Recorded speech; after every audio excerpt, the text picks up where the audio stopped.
What's going on, guys? This is your boy Big Hero Chris back at you with another one. If you're new to the channel, go ahead and subscribe, give me a thumbs up, ring the notification bell, hit me up on Twitter, TikTok, the community posts. You already know the vibes, and I'm back at you with your NXT review.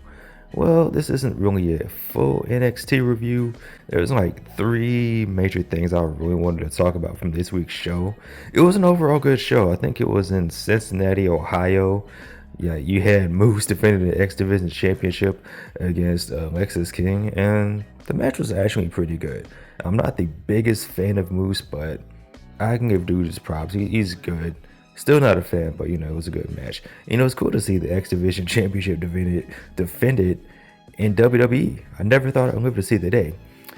But the three things I wanted to talk about is first and foremost the in-ring debut of the formerly known Ricky Starks, now going by Ricky Saints. He was in a tag team match with Javon Evans taking on Wesley and All Ego Ethan Page.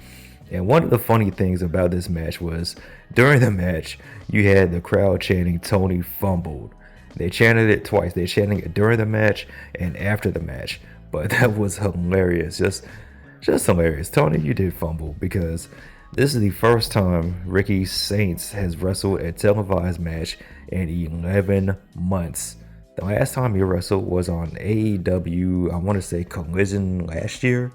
It was a tag team match where he was with Big Bill and they were wrestling Top Flight.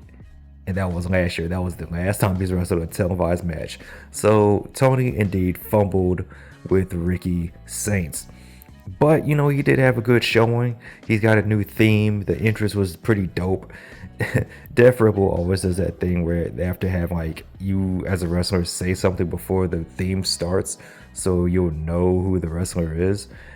And I'm not mad at it. It's not the worst Def Rebel theme I've heard. It was actually pretty cool. Not the worst thing, not the best thing, but it was an actual alright theme. The entrance itself was fire. It had lasers and lights and the spotlight and everything. Ricky Saints looked like a star. Javon Evans and Ethan Page were fighting during the match, and then it turned into a low-key singles match, and Ricky Starks ended up getting the win with a pretty gnarly looking Rochambeau. And it was a pretty cool outing for Ricky Saints. He really got to debut and showcase what he can do in the ring. Really fun match.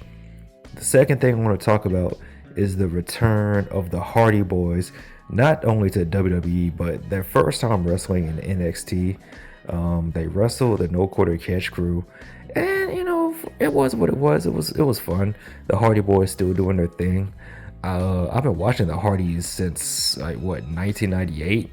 And it's crazy to see that they're still doing their thing in big 2025, and they were looking good. This is the best I've seen the Hardys look in a long time.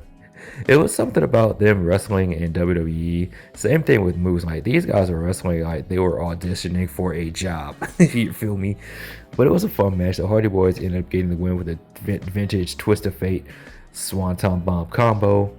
And then after the match, you had Axiom and Nathan Frazier come out. They made the challenge. I think it's going to be in 2 weeks at NXT. Roadblock is going to be the Hardy Boyz taking on Fraxium. And another match that's going to take place at Roadblock is going to be a winner takes all match, I think, with both the TNA X Division and the NXT title on the line. It's going to be Moose taking on Oba Femi. Now, the last thing I want to talk about is another match that's happening at Roadblock. It's going to be another winner-take-all match. It's going to be Stephanie Vaquer taking on Giulia. And the first match of the night was Stephanie Vaquer taking on Armin Petrovic. And it was a pretty fun match. It was pretty good. Stephanie is doing her thing. She does that thing where she rams the lady's head into the mat 10 times, and Booker T... Booker T, you funny man. He was doing the thing. He was like, It's like, yo, calm down, Book. But Stephanie ended up winning the match. After the words, Giulia came out, and the challenge was made. Giulia said that she is the best women's wrestler in NXT, and Stephanie said, nah, I don't think so, because my name is La Primera, which means I'm the best wrestler in the world. So they both made the challenge. Ava made it official. It is going to be another winner takes all match. Stephanie Vaquer taking on Giulia. with the NXT North American Women's Championship and the NXT Women's Championship all on the line. Winner takes all. I can't even lie to you, man. I'll be cool either way. But I think Stephanie Vaquer is gonna end up taking the match. I think she's gonna win, and I think it's gonna end up being Stephanie Vaquer taking on Jordan Grace at a Stand and Deliver. That's just my little prediction, but I could be wrong. I don't think I am though. But yeah, man, overall good show, overall good episode of NXT. You had a whole lot of good things going on, man. I'm really enjoying it. NXT is my jam. That is my joint. That is my show. But that was my review, my quick little review.